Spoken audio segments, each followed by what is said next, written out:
Banyarwanda banyarwandakazi mukomere ndabasuhuje. Uno mwanya nje kugira ngo twongere twungurane ibitekerezo, ariko uyu munsi ndababwira amakuru y'umubyeyi nubaha kandi abanyarwanda benshi bubaha kandi bazi. Tugerageze kumuvuga uko ameze, uko yabayeho, tutitaye ku byo inkotanyi zamuharabitseho, zimusebya, zimwandagaza, zimujyana mu byondo. Umubyeyi rero ni Madamu Habyarimana Agathe Kanziga, umufasha wa nyakwigendera Juvenal Habyarimana wahoze ari perezida w'u Rwanda. Mu gifaransa baravuga ngo derrière un grand homme il y a toujours une grande dame. Mu Kinyarwanda bakavuga ngo ukurusha umugore akurusha urugo. Madamu Habyarimana Agathe Kanziga ni umubyeyi wibarutse abana 8 hamwe n'umugabo we, amubera umufasha nyawe mu bwitonzi yari afite no mu bukristo bwamurangaga. Yari umubyeyi wakundaga abantu, ubona ko ni umubyeyi ukunda abantu. Mu gihe umugabo yari ku butegetsi, ntabwo abamumenye bamuvuga ukuri, bavuga ko atirengagizaga ko nta muntu yasuzuguraga, ko ndetse ari wa mubyeyi wagiraga impuhwe, akajya gusura abarwayi. Madame Habyarimana Agathe Kanziga yasuraga abarwayi mu bitaro, ndetse abatishoboye akabasabira imfashanyo zo kugira ngo bashobore kubaho muri ubwo buzima bwo mu bitaro bukomeye. Mu gisirikare naho murabizi habamo inzego nyinshi, hari ba ofisiye, hari ba sous-ofisiye, hari n'abo bita abasoda, abasirikare bo hasi. Akenshi abantu bakora ntabura ibibazo. Hari igihe rero abo badamu b'abantu b'abasirikare ku rwego bariho bahuraga n'ibibazo binyuranye, ari ibibazo byerekeye akazi, ari ibibazo byerekeye imibereho. Bamwe bati uwatugeza kuri, reka turebe ukuntu twagera kuri uriya mubyeyi adufashe. Bakagenda ntabasubize inyuma, kandi koko benshi bagiye bavuga bati yaradufashije. Hari n'abakibyibukana n'ubu ngubu. Abana be ubu ngubu abantu benshi bifite, bafite amafaranga, bashaka ko abana bajya kwiga za Burayi, za Amerika. Akenshi bakanabikora ndetse mu mafaranga biba igihugu, ariko abana be bize mu Rwanda, biga sogonderi mu Rwanda, bigana n'abandi bana b'abanyarwanda, bamenyerana n'abandi, bakorana n'abandi. Ntabwo bigeze babashyira ku ruhande ngo n'abana b'abaperezida bagomba kwiga muri za école belge, bagomba kwiga mu mashuri y'abafaransa, y'abanyamerika. Oya, abana be yabareze Ikinyarwanda, bakura ari abanyarwanda, kandi ubu ngubu aho bari bafite umuco yabatuje wa Kinyarwanda. Ibyo rwose ni ibyo kumushimira. Ku by'ubukristu navuga, ngira ngo abari baturiye hariya paruwasi Saint Michel, hari misa yabaga ku cyumweru saa 11 mu gifaransa. Iyo misa Madamu Habyarimana Kanziga yayizagamo ari hamwe n'abana be, akaza rwose akumva misa yarangiza, yasohoka akaramukanya n'abantu, asigaye agataha.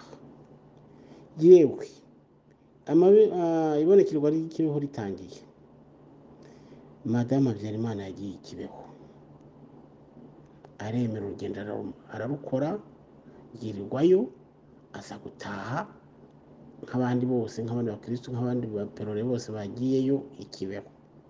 Ibyo ntawabimuhakanye. ibyo ni ku bukristo. Ariko ndagira ngo noneho mbabwire ibikorwa bibiri by'ingirakamaro yakoze kandi naho muramumenyera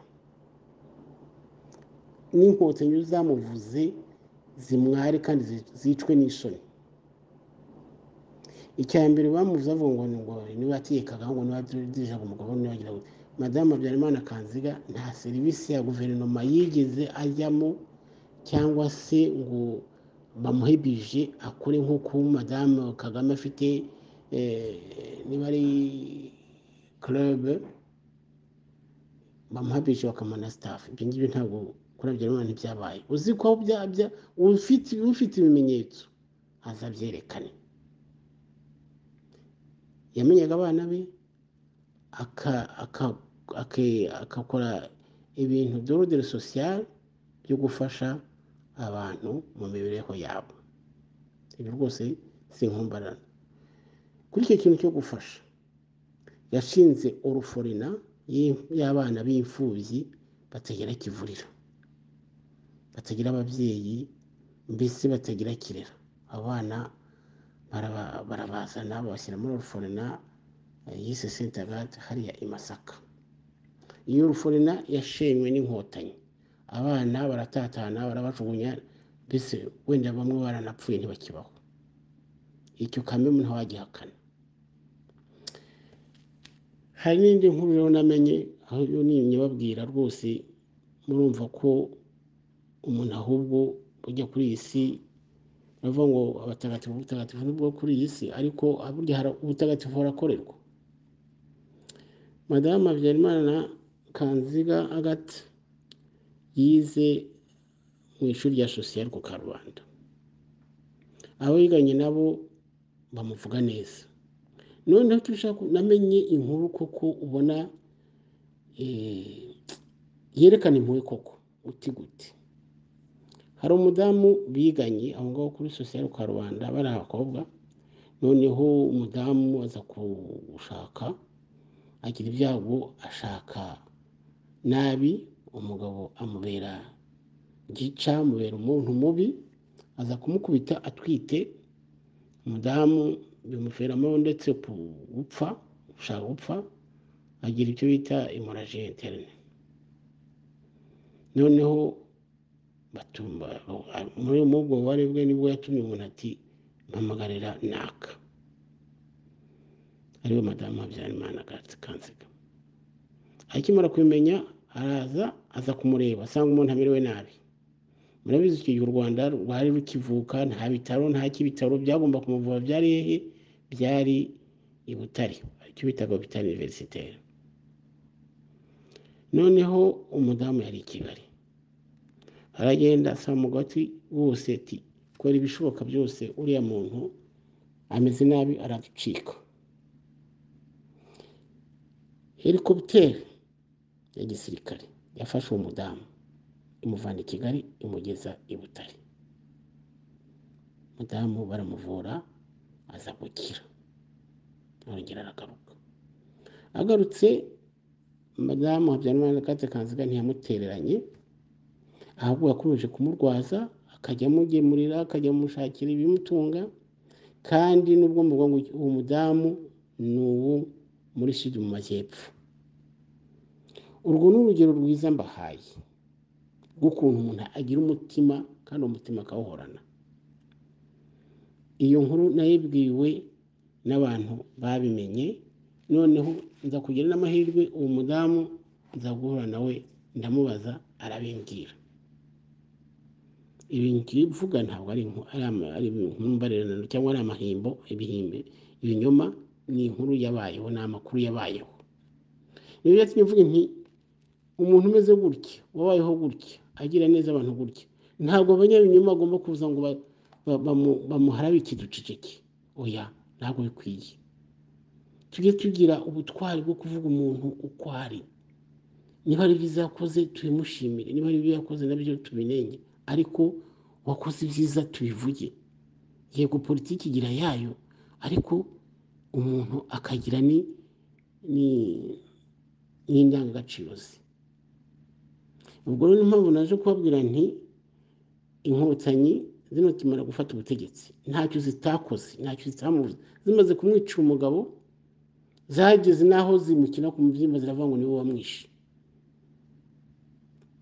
Yewe hariya mu gihugu harimo zakora ibishoboka ibyo zashobokaga gukora byose kugira ngo zimwimishe impapuro, ngo zimucyure u Rwanda, ngo bajye kumushungera no kumukwena kandi zimurenganya. Ariko bwa bukristo bwe bwaramufashije, Imana yamuhagazeho na n'ubu.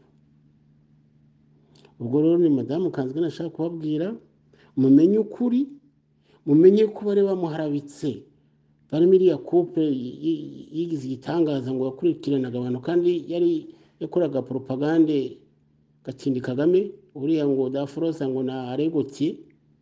Bamenye ko ibinyoma bagiye kubeshya kuri uyu mubyeyi, igihe kizagera natwe tubashyire mu bucamanza babiryozwe baribazwe. Kizagera muzabibazwa. Ibinyoma mwagiye guhimba mushaka gucuruza jenoside, mushaka kuyiriraho, kandi ari jenoside ari ibitambo mwagiye mutanga mushaka ko abatutsi bo mu Rwanda bapfa kugira ngo murye umureti nk'uko Rutaremara yabivuze. Ibyo bintu bizagira muzabibazwa. Banyarwanda, banyarwandakazi, rero ibyo nashaka kubabwira. N'uwagira ikindi yamenya kuri uyu mubyeyi yakivuga. Mwiceceka nimuvuge ibintu byiza uko biri, nimubivuge. Murakoze, ndabashimiye kuntega amatwi.